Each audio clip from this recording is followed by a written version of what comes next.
This lecture addresses air pollution, which comes to us from the text section 19.3, so I've asked you to read pages 668 to 680 for coverage of these topics.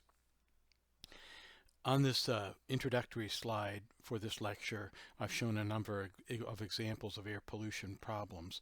I'd like to explain a few of them.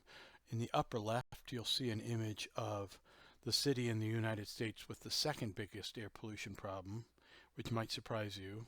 It's actually Houston. So in the upper left, you see a picture of Houston on a smoggy day, and below that, a picture of Houston on a fairly clear day.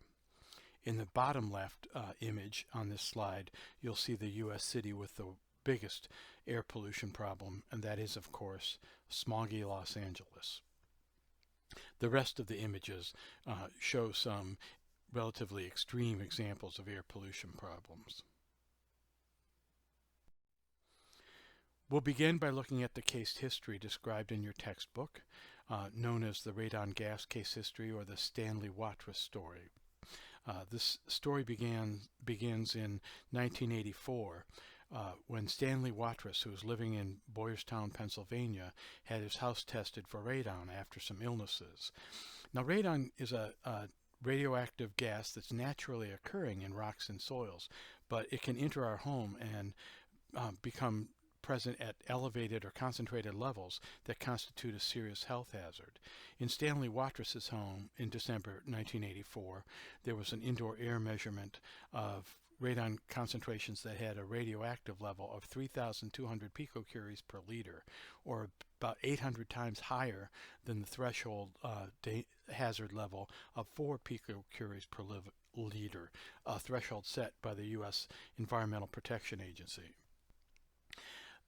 The measurement in Mr. Watrous's home held a record in the early 1980s until a home in the nearby community of Whispering Hills, New Jersey, had a measurement that reached a radiation level of 3,500 picocuries per liter.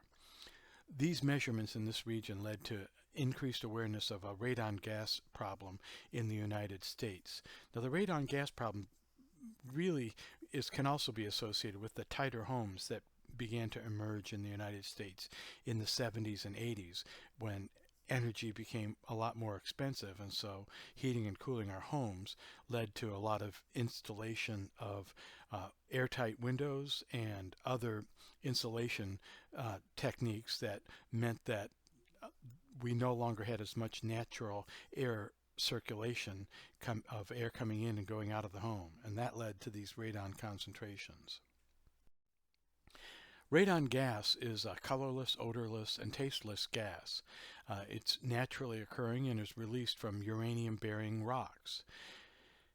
Exposure to radon gas of elevated concentration is leading to higher risks of lung cancer, and the EPA estimates that lung cancer deaths are commonly related to exposure to radon gas. Exposure to both radon gas and tobacco is 10 times more hazardous than exposure to either one alone. So smoking in a home with concentrated levels of elevated levels of radon gas is an extremely hazardous practice. We have no definitive conclusion on the cause and effect relationship between lung cancer and radon, but strong enough association is in place to help us understand that radon gas does cause lung cancer. Looking at the geology of radon gas, the actual amount of radon that reaches the surface of the Earth is related to the concentration of uranium in the rock and soil in the subsurface. So some rocks and some soils have relatively high levels of uranium-bearing components, and some have very low. And if you live in an area with very high levels of uranium, then you may very well be in an area prone to problems with radon gas in the home. Some regions in the United States contain bedrock with above average natural concentrations of uranium, and there's a band of that stretches from New Jersey, Pennsylvania, and New York, where we have particularly problematic concentrations. Geologic structures such as shear zones, fracture zones, and faults are also commonly associated with enriched concentrations of uranium in the subsurface. The amount of radon gas that's escaping from the bedrock and the soil particles is also strongly influenced by water content. Movement of radon gas in fractures in rock and in pore space within soil is facilitated by relatively low moisture content. So the absence of water in that fracture space or pore space leads to an increased activity and migration of radon gas. So higher water concentration levels can help reduce this problem. How radon gas gets into home is it can come directly in from the foundation. It enters the basement where we may not have much circulation and can become concentrated at relatively high levels in those locations. Another way that radon can get into the house is if there's a domestic water well for supplying water to the home, then the water is often stored in a hot water heater in a tank in the basement, and we can have the radioactive materials dissolved or contained in the water that's brought into the tank, and then the off-gassing occurs while the water is sitting there in the tank. So the radon enters the basement directly from the water heater tank.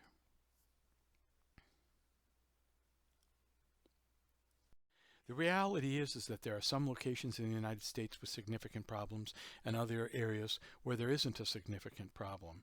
And I have a link to a USGS publication in this folder that will help identify some of those areas that do and don't have significant problems. If we're looking at a home that does have elevated concentrations of radon, there are a number of steps that we can take to help reduce the concentrations of radon. We can help improve the home ventilation, that is the air circulation, air getting into and out of the house. If we can stop the radon gas from being trapped inside the home, this can go a long way towards solving the problem. We can also locate and stop the entry of radon gas into the homes. Often this means patching cracks on a home's foundation. Next, we can look at constructing a ventilation system if that becomes needed. And if you become concerned about the radon concentrations in your home, recognize that the problem is solvable. The first step in solving this problem, though, is detecting it. And that usually means buying a radon detection kit. The radon is measured by buying a kit where you open up a canister and expose it in your home to the air in your home for about a week. Then you close up the canister, send it away to a lab, and they'll report back to you the average radon concentrations across that week. It's not like a carbon monoxide detector that you can buy at Home Depot or a smoke alarm that sends off a buzzer. We need to make this measurement over a sustained period of time to get the average radon concentration in the home. It's not a very expensive test, and you can order one offline if you have any concerns. This map and the associated document that I have available in the folder might help you see that if you're living in northeast Massachusetts, there are some uranium-rich bedrocks in the region that might be causing radon problems in a tight home.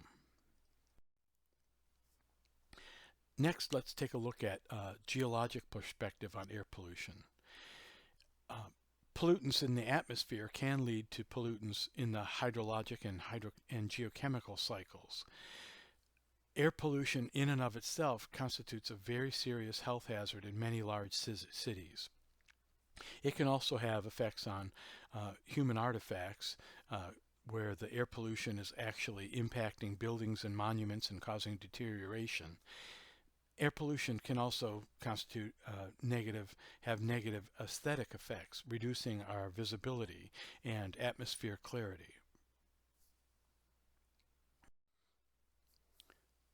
When we look at the sources of air pollution, we can look at a couple different categories. Under the category of stationary sources, we have point sources, which are discrete and defined locations, such as a smokestack of a power plant. We can also have fugitive sources, where we have air pollution from an open area, such as a construction site or a farmland. We also can have area sources, where we have several sources located within a well-defined area, such as an urban area. The next category of air pollution would be mobile sources, and these are moving sources such as automobiles and aircrafts.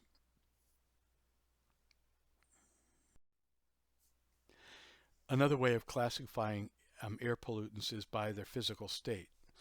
In the gaseous form, we have sulfur dioxide, nitrous oxides, carbon monoxide, ozone, volatile organic compounds.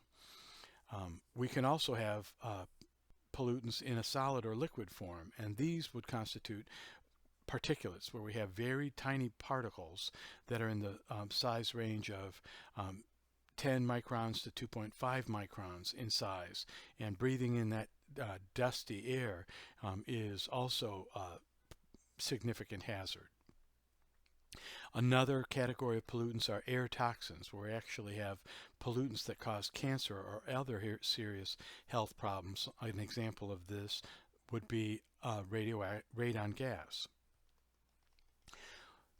We also need to have a pathway for a pollutant to get into the air, and that'll leads to regarding a number of primary pollutants and a number of secondary pollutants. Primary pollutants are emitted directly into the atmosphere. Secondary pollutants evolve in the atmosphere from reactions of primary pollutants with atmospheric compounds.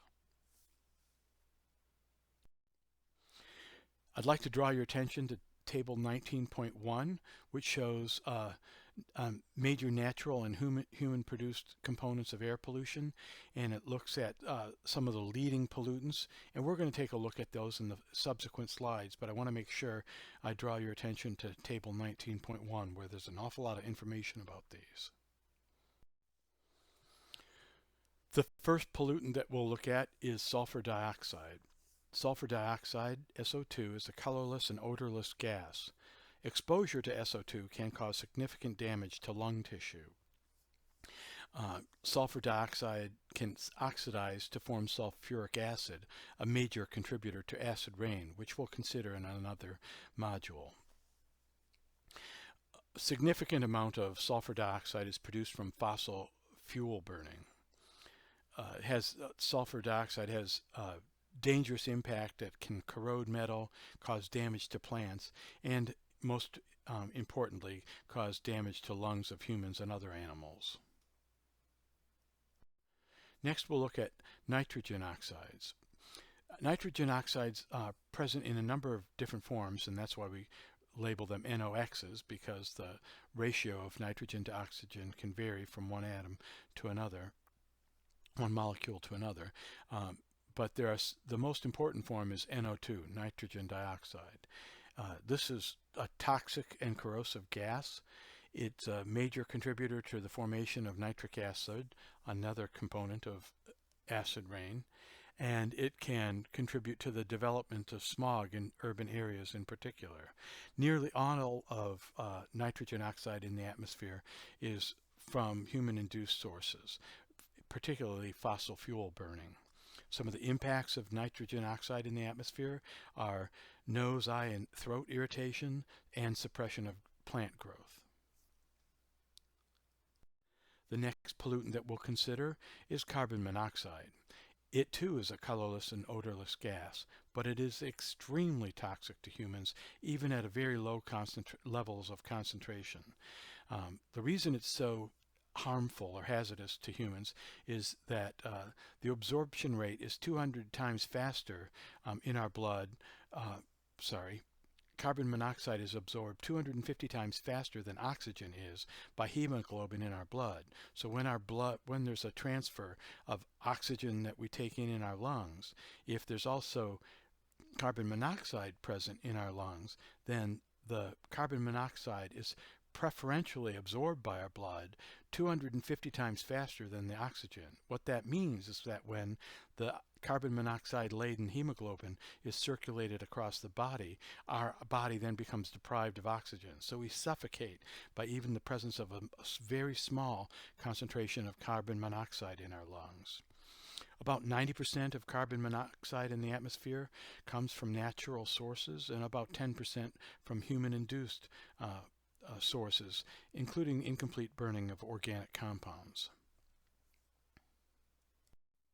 The next pollutant that we'll consider is ozone. Ozone is formed from interactions of sunlight and the primary pollutant, nitrogen dioxide. And this too comes from fossil fuel burning and from industrial processes. Ozone near Earth's surface constitute a pollutant, but that's very different than ozone in the upper atmosphere. We want ozone in our upper stratosphere because it can help filter out the most harmful solar rays and reduce our chances of skin cancers. But ozone nearer the surface does significant damage to our lung tissues. Ozone causes harm to the eyes and to the respiratory system of animals and humans, and damage to leaf tissues in plants. Next, we'll consider volatile organic compounds, or VOCs. There's a variety of different organic compounds in VOCs, and many of these come from products in dry cleaning, from degreasing detergent, from graphic arts, from adhesive production. The actual molecules in these hydrocarbons include methane, butane, propane. One that we're commonly exposed to is benzene. It's a toxic industrial solvent, but it's also an additive to fuel, and we get exposure to this every time we, at least a bit of this, every time we fill our gas tank. Only about 15% of global hydrocarbons that are produced are from anthropogenic origins. That is man-made processes. But in the United States, about 50% of hydrocarbons that are emitted into the atmosphere are naturally occurring, and about 50% from man-made processes. We'll get even higher concentrations in urban regions.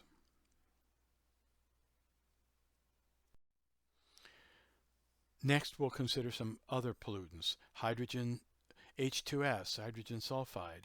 This is a highly toxic corrosive gas that comes into the atmosphere from petroleum refineries and ore smelters. One good thing about hydrogen sulfide is that even in minute quantities, we carry with us a very portable detector of hydrogen sulfide. Our nose is very sensitive to hydrogen sulfide. It smells like rotten eggs to us. In fact, when you get to very high concentrations of hydrogen sulfide, we can't smell it any longer. But even a minute amount of hydrogen sulfide we can detect with our noses.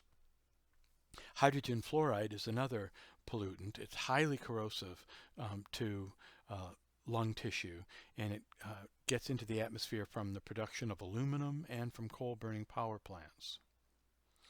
There are other toxic gas emissions from accidents at industrial plants or along transportation routes, and there's a wide variety of these, and it might depend very much on what kind of industrial plants are near to you. Next, we'll look at particulate matter. Our particulates in the size range of 2.5 microns to 10 microns are the size range that are most dangerous to us. We can breathe those in, but have a hard time. They do damage to the lung when they adhere to the surface of the lungs. About 90% of particulates come from natural resources, and only 10% from anthropogenic origin. The sources of this particulate come from desertification or drying up of land, volcanic eruption, forest fires, and from farmlands. There are also some industrial sources of particulates that are particularly problematic. This would include asbestos dust and heavy metals such as arsenic, copper, lead, and zinc.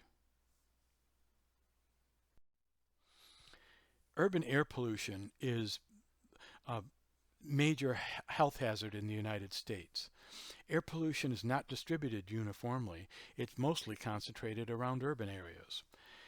The sources of pollution in urban areas, in and around urban areas, come to us from automobiles and industrial emissions of pollutants. The form of the air that the air pollution takes in many cities is urban smog. Smog is affected by meteorology and topography, both the climate, weather, and the topography of the area around each city. Some features of urban area. First, I wanted to define smog. It's a mixture of air, it's an air mixture of smoke and fog, and it's a term coined around 1905, and it can reduce air clarity and the amount of sunlight that's penetrating to the surface, so it can actually help to keep all of the solar rays from reaching the Earth's surface and can keep an area cool. Air pollution is common in most major cities, and approximately 150 million people in the United States are exposed to air pollution problems every year.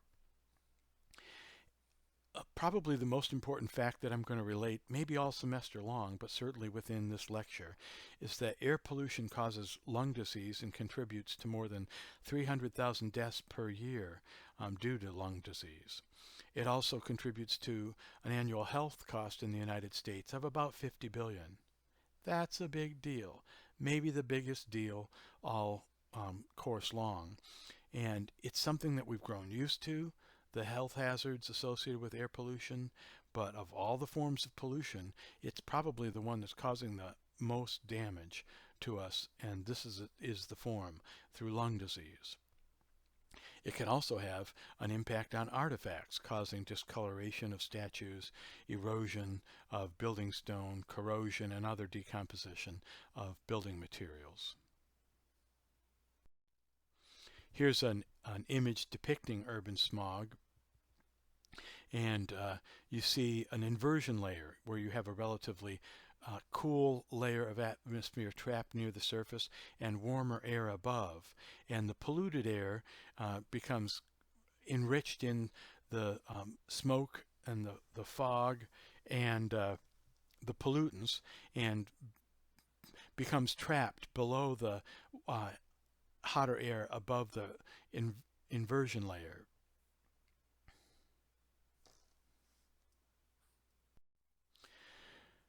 There are a number of factors that influence the urban air pollution.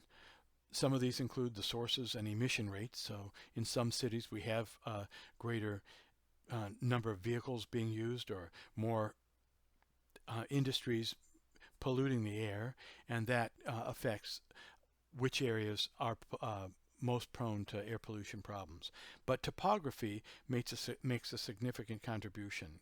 Mountains can act as barriers for air movement that can help form the temperature inversion layers and promote pollution over particular areas. An example of this would be Denver, or probably easiest to understand, Albuquerque. Albuquerque has some mountain range on the east side with the prevailing winds going from west to east.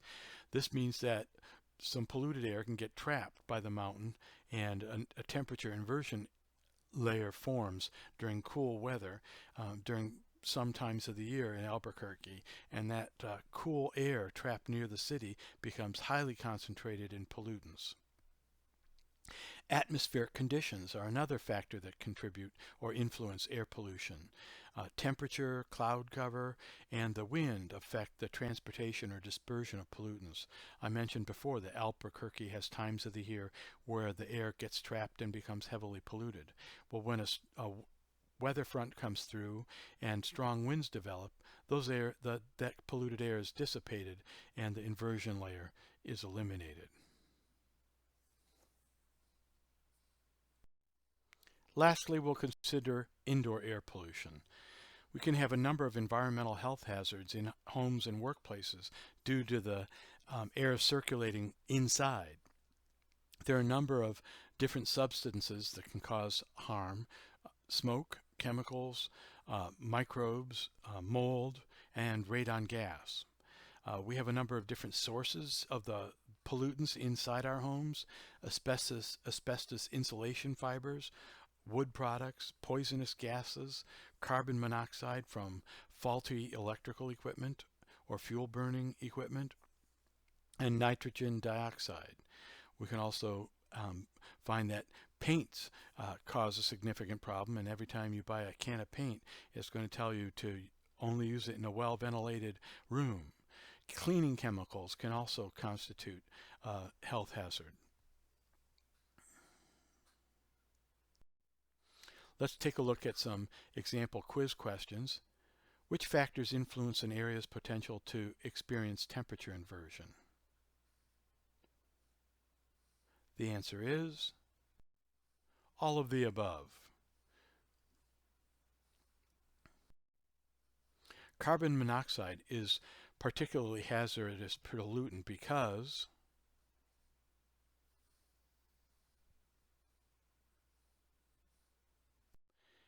it can be absorbed by blood at a rate 250 times faster than oxygen.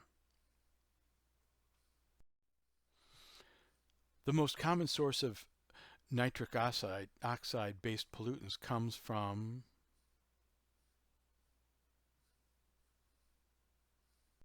automobile exhaust. What is an effective and cost-efficient way to manage radon gas buildup in a home's basement?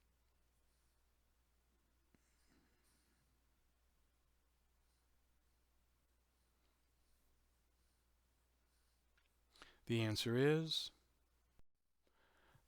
to add a ventilation system to avoid the accumulation of radon gas.